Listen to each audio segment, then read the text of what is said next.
Hey guys, Greg from FactionFab here to bring you another new product.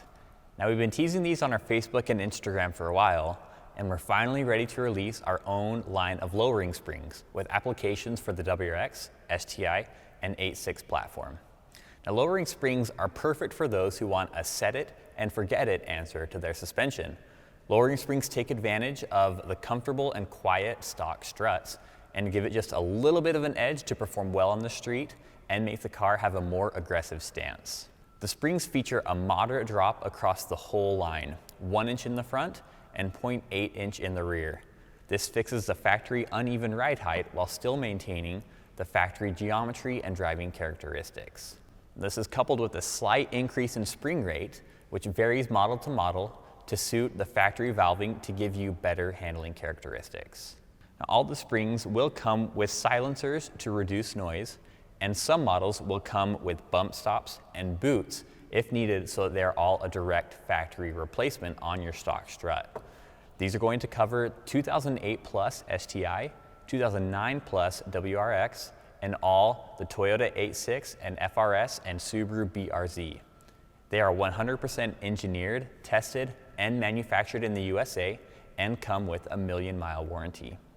Now each model is going to have specific install instructions found in PDF form, but we'll give you a quick overview here of what you will need to do the install on your car. Let's go take a look. So first you're going to need a few tools to get this going. A ratchet and a breaker bar, a 12, 14, 17, and 19 millimeter socket or open-end wrench, a pass-through 14 and 17 millimeter socket, a 5 and 6 millimeter hex key, needle nose pliers, spring compressors, a torque wrench, and we also recommend some anti-seize lubricant. Raise the vehicle and remove the wheels. It's always a good idea to mark the upper camber bolt position, so when you're putting it back together, you have a good idea of where your camber should be. Remove all components from the front lower mount. That includes the brake line and ABS sensor wire or the end link on the BRZ FR-S models. Then we want to remove both lower mount bolts with the 19 millimeter. Remove the upper top hat nuts with a 12 millimeter, and then remove the strut. Now let's go disassemble the strut. Remove the cap from the top hat and also install the spring compressors. These don't need to be tight when you're removing, just snug. Remove the top hat nut with a 17 millimeter pass-through and a 6 millimeter hex key. After you've removed the top hat, spring perch, and spring, you're going to want to clean the lower spring perch on the strut. When we install the FactionFab spring, we're going to want to line up the end of the coil with the lowest point of the lower perch. Now go ahead and compress the spring with your spring compressors, and then add the upper spring perch. One side of the spring perch is going to be uneven, where it will go down and then up. This is the side you want to line up with the lower strut mounting flange so that it faces the outside of the car. Now you will need to make sure that the spring perch goes all the way on to the shaft. So the strut shaft has 2 different diameters. The spring perch and washer should seat on the thicker lower portion, with the top hat only on the threaded portion. After you make sure the perch, washer, and top hat are seated correctly, install the top hat nut with your 17 millimeter and 6 millimeter hex key. After that is tight, you should have at least 5 millimeters of thread showing. Go ahead and install the cap and then install the strut in the vehicle. Start with the top hat and then do the lower mount bolts and then finish up with the rest of your components.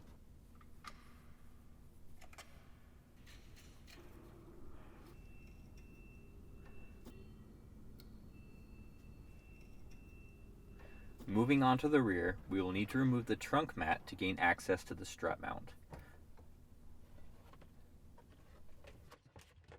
Remove these nuts with a 14 millimeter.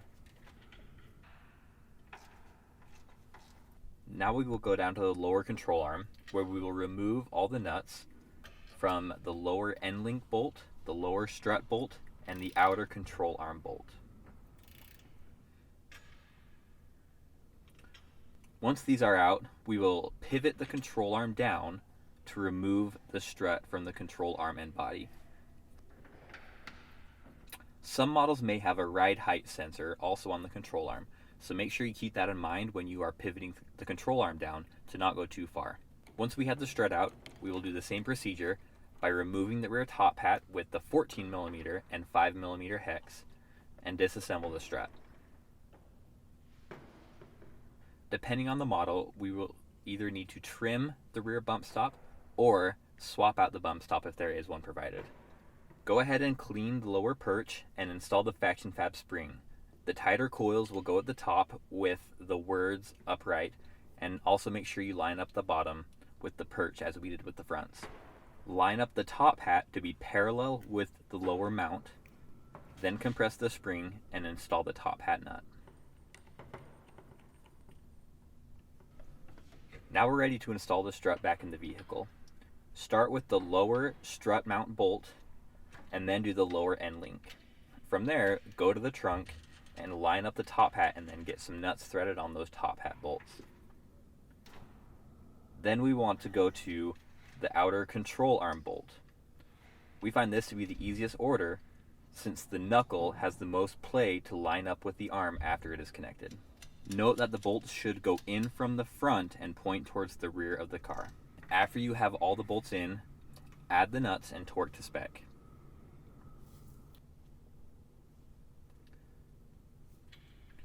After you make sure everything is tight, go ahead and install the wheels and lower the car. Since we have changed the ride height, you will want to make sure to check clearance of all areas around the suspension. All right, guys, thanks for watching. Hit the like button and subscribe to stay up to date on the latest FactionFab products and news. And we'll see you next time.